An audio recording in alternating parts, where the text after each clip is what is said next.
you go, you're gonna get a wider back again. It's all genetics, having a wider back. Just go to wherever is comfortable for you, shoulder width and that. And then, like I said, with these ones are good because you can actually come in. When you come in actually closer, it just works more like the thickness in the middle of your back area. And again, you just want to bring it down, chest up.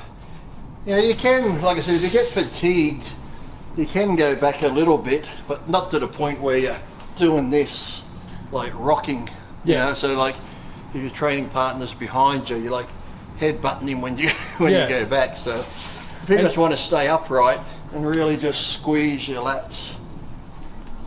Okay, so that's a different movement. That's going to work a different part of your back. That's more like the middle. So when you say, can you just let it go and just point to where it...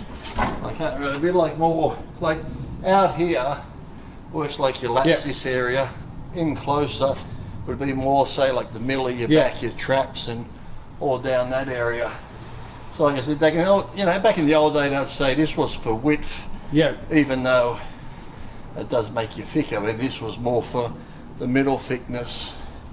Same as if you were to do seated rows wider or closer. So, yeah, we'll do that next. So, but as always, just as long as you're doing it correctly and as you pull down, just really squeeze and focus. Like I said, you could just do this with your arms, and I'm not feeling my back at all. Yeah. Like I said, it's like squeeze your lat. Once you squeeze it, it's almost like two motions: squeeze and then pull through. Yeah. And once you get into doing it, you do it automatically, where you'll just squeeze your lat.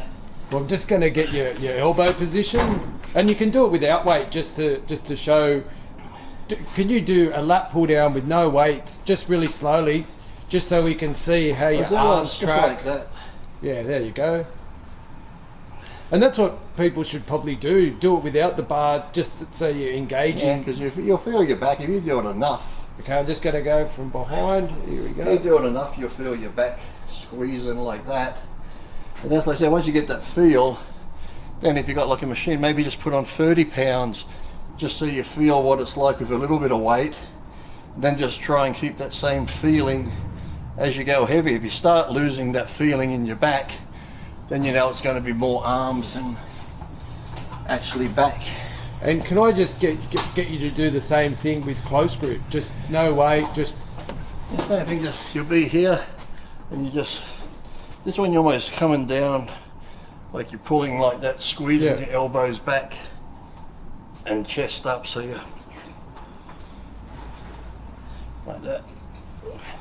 And so another, I guess, back to the, because I was going to say, with a normal lat pull down bar, it's got the flat section. Yeah. So would you go to touch the chest, or normally as far as you can? Like you bring your chest up and bring it down as far as you can.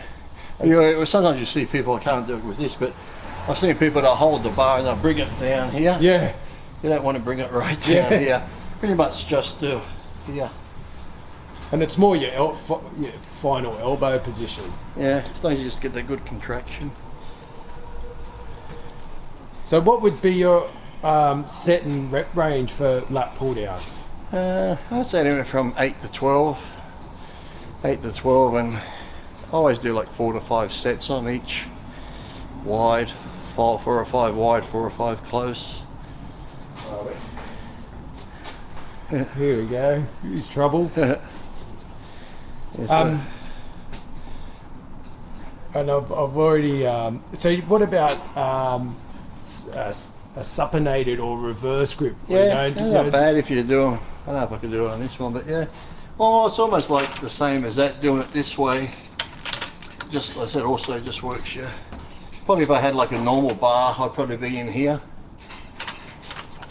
But you know, that handle in the middle is pretty much the same, but same sort of thing. Just pull it down. I'll probably get more of a squeeze if my hands were that little bit closer, but just what I said works the thickness as well.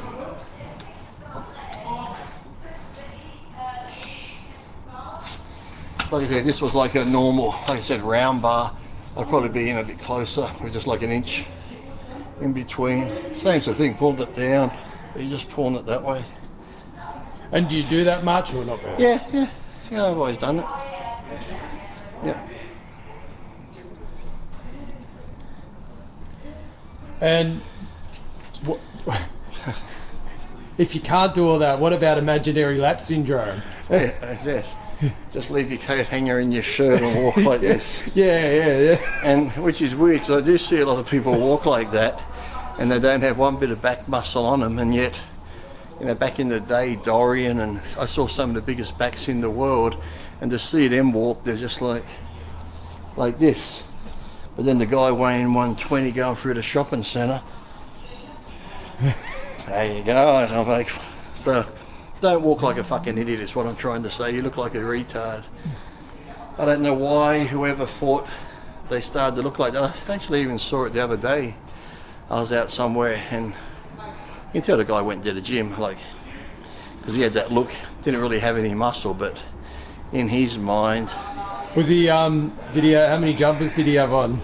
No, he had a tank top on. Oh, really? Which was even worse, because you could see he didn't have anything. At least somebody, if they have a jumper on, you might think, well, maybe he's got some muscle under there. This one had the tank top on and no arms, no, but he had to walk. And he was... I think I know that guy. He told me that... They're everywhere. No, I think he told me that you ran off. You're intimidated. Yeah. Well, I've seen it actually too. I've actually seen it where I see someone just normal, then if I've walked into a place, all of a sudden they puff up. Oh, competition. Yeah, so... Well, he's not that big. I had him covered. Exactly. Like, just relax, guys. It's yeah. You look like an idiot walking like that, so don't do it. Yeah, like I said, some of the biggest backs in the world don't walk like that, so there's no excuse for you to be walking like that. Or even, and they got you got the imaginary lap, but then you also got the imaginary leg, the guys who have skinny legs, but yet they walk like that, like they're flaring their legs out. I'm like, you got legs like a fucking Ethiopian, what the fuck you doing? Well, you always question why you're training and you know, why you're putting in such hard work. Well, those guys, you know, why not just walk like you've done it? And exactly. As long as you believe it. Yeah. And then people look at you, but they think, oh.